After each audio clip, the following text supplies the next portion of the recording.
Hola muchachos, buenas tardes, ¿cómo están? Bienvenidos de vuelta de su práctica, espero que les haya ido muy bien y que también se encuentren muy bien el día de hoy, que este video les encuentre con todo bien. Vamos a ver en este video los siguientes temas que estamos trabajando en nuestra materia de semántica.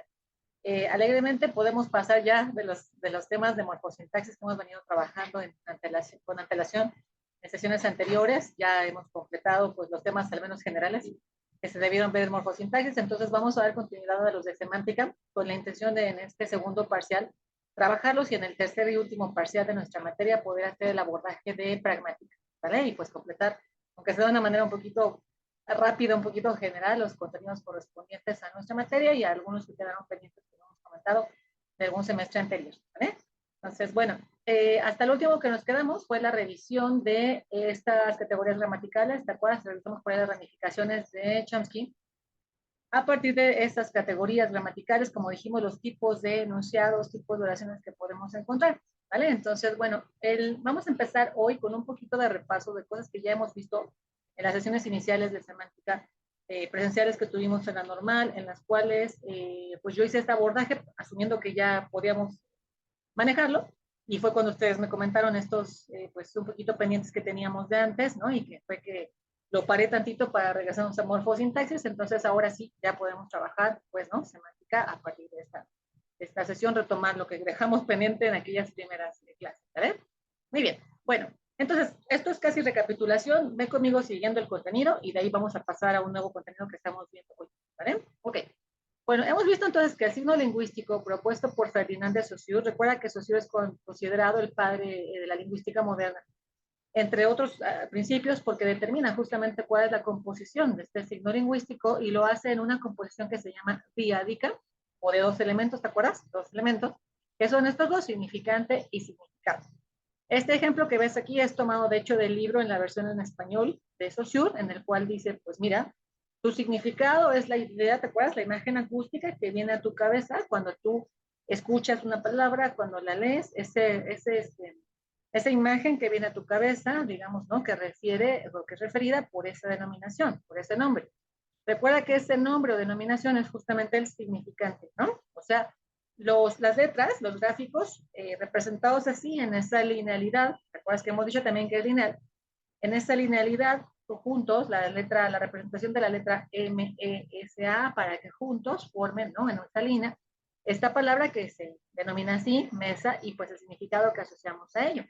También, en el sentido más auditivo, pues los fonemas que son asociados con cada una de estas representaciones gráficas, o sea, es, a, y que juntos, igual en una línea, en una linealidad, pero ahora pronunciada, ahora verbal, constituyen una palabra para nosotros con sentido y significado, que sería esta mesa, y otra vez el significado que viene a nuestra cabeza, con base en ese sonido que recién hemos escuchado, ese conjunto de fonemas, que en esa línea forman una palabra. ¿Vale?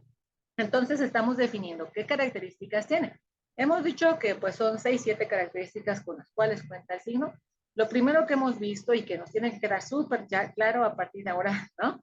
Es el hecho de que siempre es impuesto. ¿Te acuerdas? Ya habíamos platicado sobre esto, te dejé una tareita ahí al principio, en la cual comentamos acerca de que siempre es impuesto, siempre va a ser arbitrario, nunca va a haber una motivación, digamos, en la denominación que se le dé a algo, o sea, nombrarle a esto, digamos, paso, no va a haber una denominación o a este juguete un trailer, no va a haber una motivación en el hecho de que se le asigne este nombre, ¿no? Sino que siempre va a ser impuesto. Ya vimos por ahí ejemplos, ¿te acuerdas? De algunas palabras derivadas de otras, te di el caso de sudar, ¿te acuerdas? Sudar como sustituido como verbo en español, ar, ir, con este sufijo, pues nos indica un verbo en infinitivo, sudar, o consecutivamente, por ejemplo, algo que sirve para, ¿no? Y además en género femenino, sudar era, ¿te acuerdas? Así, revisándolo por morfemas, hemos visto que aún palabras derivadas como esta, pues no tienen una motivación porque originalmente el signo, por ejemplo, sudar, ya está constituido morfológicamente como un verbo. En español, desde ahí vemos pues, es artificial, ¿no? Sigue una regla, en fin. Hemos visto también las onomatopeyas y hemos dicho de ellas que igualmente tienen un principio que está representado, digamos, si bien muchas de ellas son sonidos de la naturaleza, estamos viendo que son representaciones que el ser humano da, ¿no? Entonces, pues desde que tú representas ese sonido que escuchas, no sé, por ejemplo, de un pollito que dice pío, pío, ¿no? tú lo escuchas y lo interpretas como que se parece, ¿no? A estas representaciones de la P, de la I, de la O, para que suene I, O, pío. Y entonces le denominas de esa manera, ¿no? O sea, lo consigues igual como un verbo, por ejemplo, piar, decir pío, piar, ¿no? Y te comentaba, tan es artificial que pues hay onomatopeyas escritas de una forma en español y escritas de una forma diferente en inglés. ¿Por qué? Porque el hablante es quien lo percibe bajo los principios, las reglas de su lengua y es que lo manifiesta de esa manera, ¿vale? Más ejemplos que hemos visto también, la etimología hemos dicho que, bueno, pues sus significados son más bien de tipo morfológico, justamente raíces, morfemas, ¿no? Que ya son portadoras de significado, como hemos dicho, pero que no constituyen en sí todavía palabras, salvo los morfemas libres que también hemos revisado por ahí, sí, que ya es morfema y palabra, pero son casos, o sea, aislados, son excepciones, ¿no? En general hemos dicho que pues es arbitrario en el sentido de que es impuesto, ¿sale? Es inventado por el ser humano. Su sonido, su representación gráfica y por supuesto el significado que lo asociamos a ella. Sin embargo, es convencional, como lees ahí también, porque las personas nos ponemos de acuerdo para llamarle de esa manera. ¿Por qué lo hacemos? Pues para entendernos, ¿no? Para darnos a entender mutuamente, porque si no, entonces o sea, difícilmente podríamos hacerlo, ¿sí? Para poder ponernos de acuerdo, comunicarnos mutuamente, en fin, requerimos entonces de un código, de un léxico, ¿no? Que podamos compartir y que interpretemos en ambas partes, digamos, de una manera pues semejante, ¿sí? Entonces, por eso es que decimos entonces que es también convencional. Sabemos que es impuesto o arbitrario, pero también sabemos que estamos de acuerdo en utilizarlo de esa manera porque, pues para darnos a entender, ¿no? Mutuamente. Yo no puedo decidir simplemente ya no usarlo de ese modo.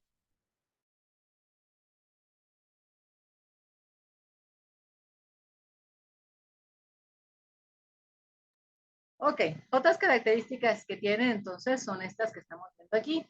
Ya acabamos de platicar recién de que es lineal en el sentido de que se escribe letra tras letra en una línea. ¿Te acuerdas que te platiqué? En una sopa de letras tú identificas si son verticales, horizontales, diagonales. Puede ir de izquierda a derecha, de derecha a izquierda. O sea, como te puedes imaginar la palabra organizada más rara para nosotros en español. Recuerda que nosotros en español tenemos una forma de lectura de arriba hacia abajo, de izquierda a derecha que no es la misma necesariamente que en otros sistemas lingüísticos. ¿Sí? Uno de los ejemplos más comunes, pues por nuestro acceso a esa cultura, que se admira, suele admirar por mexicanos y por gente de todo el mundo, la cultura japonesa, que como sabes se lee pues exactamente al revés, ¿no? De derecha a izquierda. Por ejemplo, las revistas, en fin, lo que es su portada para nosotros la contraportada de una revista, porque se lee en ese sentido. Bueno, entonces, la línea más anómala que tú te puedas imaginar, mientras sea una línea en donde se estén representando las letras, va para nosotros a formar una palabra. Sí, te decía, en las sopas de letras, ahí tú lo puedes ver. Mientras estén en una línea, esos gráficos consecutivos van a formar para ti una palabra y va a ser algo con sentido y significado.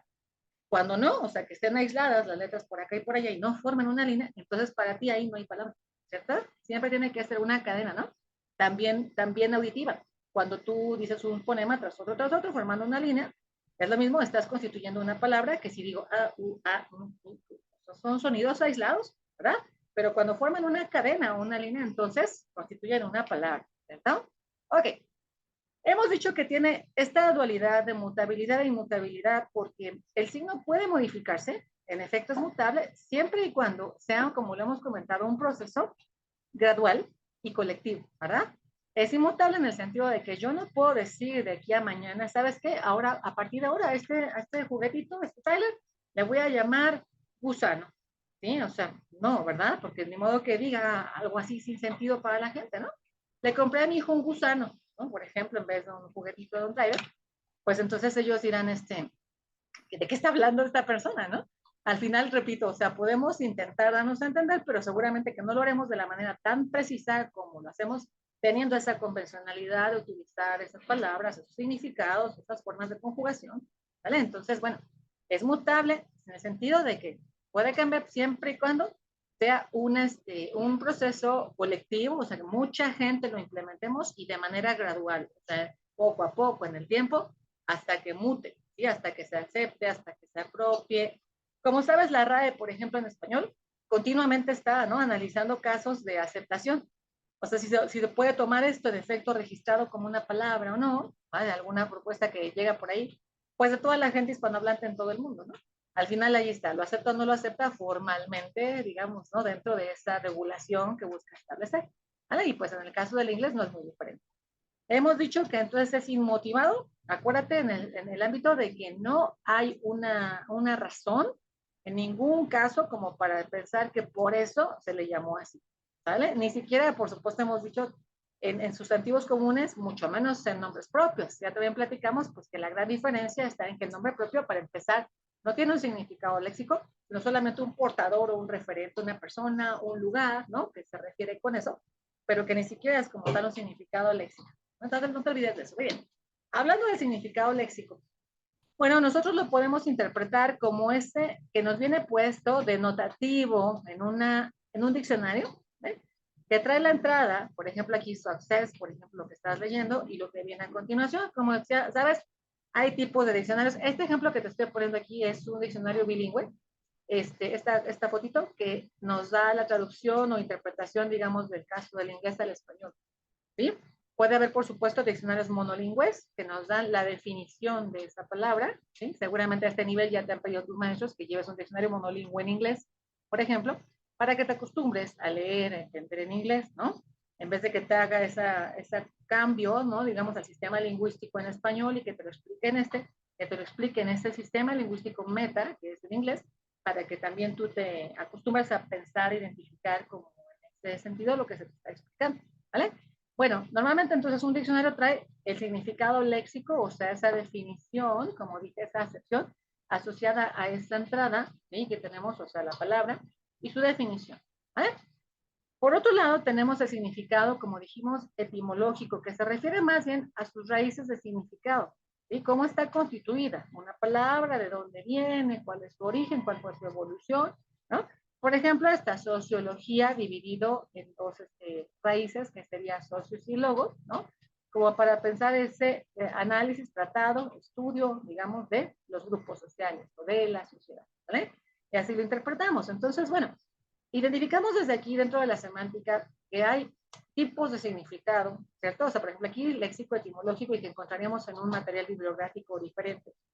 Hay tipos de significado, por ejemplo, según si es sustantivo común o nombre propio, significado léxico o significado referencial, acuérdate del portador que lleva el nombre propio, ¿sí? Y más, que estaremos viendo más diferencias, significado denotativo, connotativo, no sé, que estaremos viendo a lo largo de las siguientes, ¿vale? Ok, bueno. Entonces decimos, en un diccionario encontramos regularmente esa definición. Ahí está, ¿sí? Definición. Por ejemplo, esta fotito que tienes aquí, ahora sí es un diccionario monolingüe que tiene su entrada, que es definition, y después su definición como tal de esta palabra, ¿no? A su vez de definición. En el caso de diccionario monolingüe en inglés, ¿sí? Ahí está su concepto, ¿vale? Su término. Y en el caso de abajo, llegamos a encontrar también materiales que son de tipo lexicográfico, o sea, diccionarios, enciclopedias, en fin, pero que traen referentes culturales, justamente lo que acabo de mencionar, por ejemplo, que estaremos abordando los ejemplos de significado denotativo y connotativo. Recuerda que en la parte connotativa se va a lo que asociamos a ello, ¿sale? O sea, por ejemplo, en este caso, una referencia cultural, una palabra, ya hemos comentado por ahí, puede ser la misma para la gente anglohablante o para la gente hispanohablante. La misma palabra, pero tener variaciones en su significado y en su uso. ¿Sí? Incluso dentro de México hay a veces discrepancias pues entre lo que la gente entiende y utiliza en el norte a lo del sur, o en la península, por ejemplo, de Yucatán a la de Baja California. ¿Sí? Entonces, bueno, como es un país extendido, muy grande, encontramos esa variabilidad, ¿sí? Pero máxime si hablamos de diferentes lugares y regiones en donde se está utilizando esa lengua, también con más razón encontramos una variabilidad muy grande. ¿Sí? Esto lo veremos hasta sexto semestre, más concreto, en la materia de sociolingüística. ¿Sí? ¿Cuáles son, digamos, las variaciones y las implicaciones de uso de ello? Entonces, el significado léxico, hemos dicho que da lugar a la creación de un material lexicográfico que es el diccionario, ¿sí?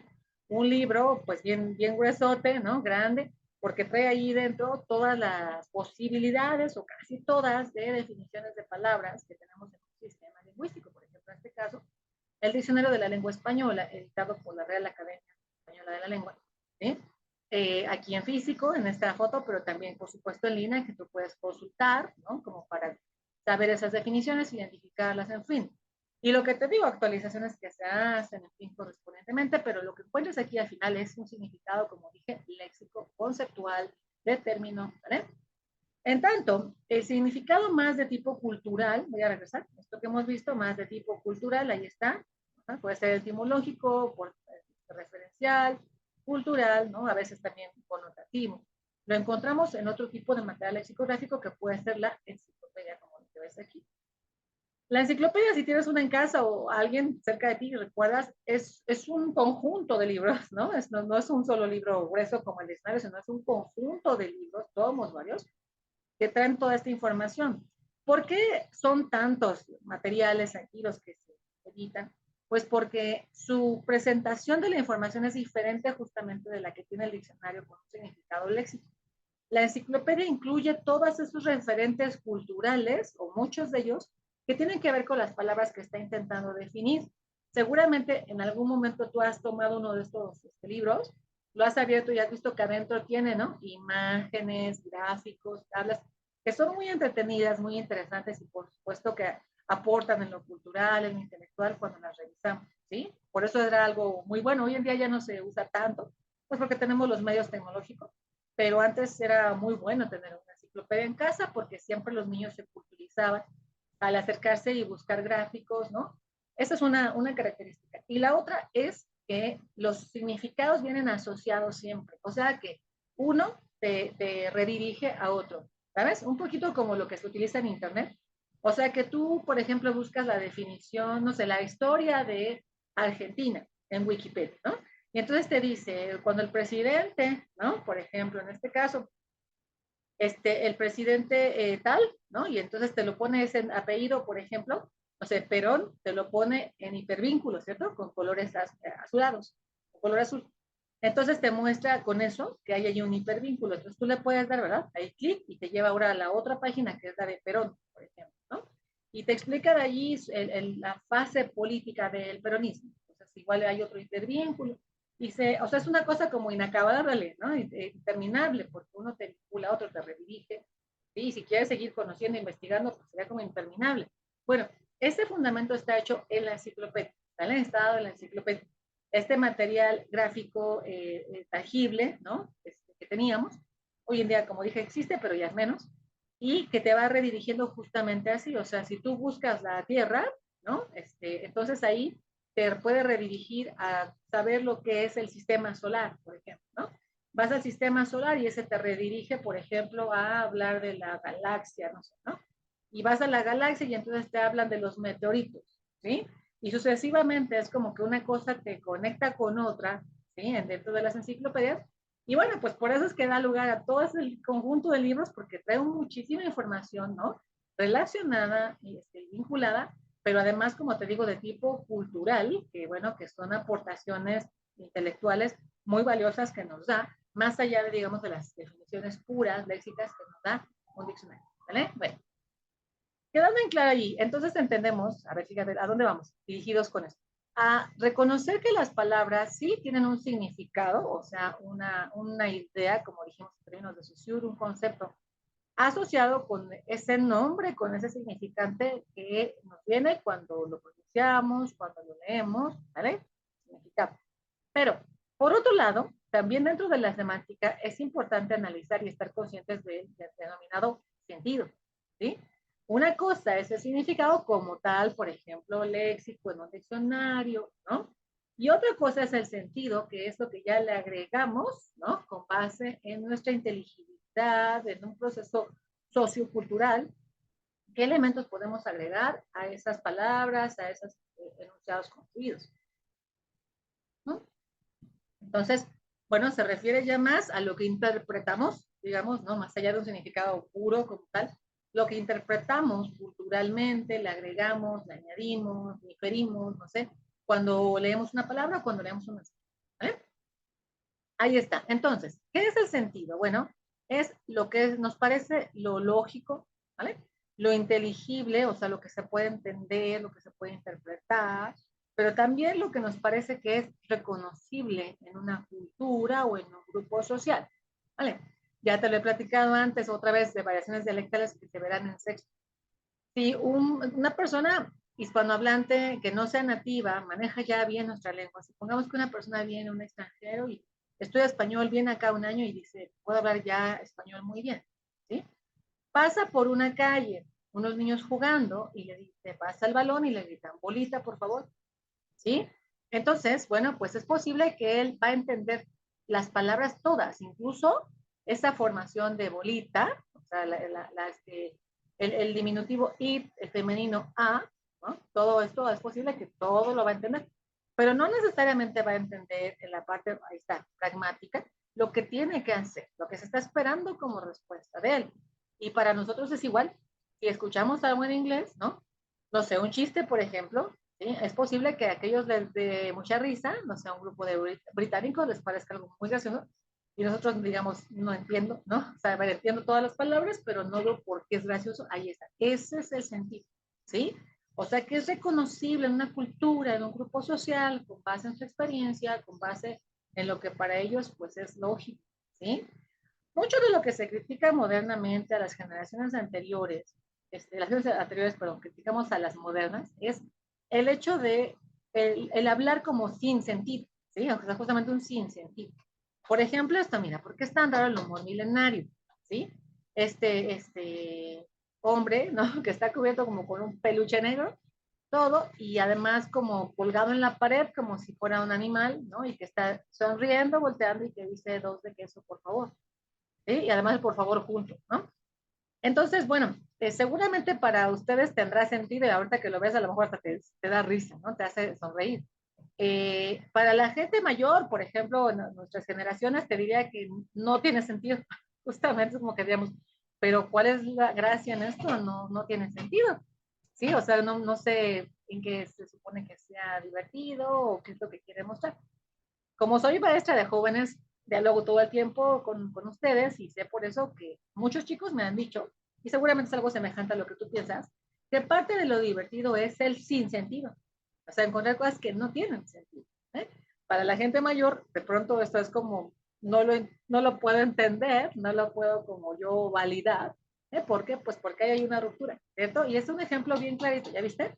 De cómo el sentido se da, ¿ok? Dijimos culturalmente por un grupo, por ejemplo, mexicanos que no entendamos quizás un humor presentado en otra lengua, de otra cultura, de otra región, pero también generacionalmente, ¿no? Grupos, sectores sociales que están limitados, por ejemplo, por brechas generacionales, por edades, y que a veces nos permite estar como en una falta de concordancia, falta de comprensión, ¿no? Que no veamos, digamos, de la misma manera las cosas, ¿no?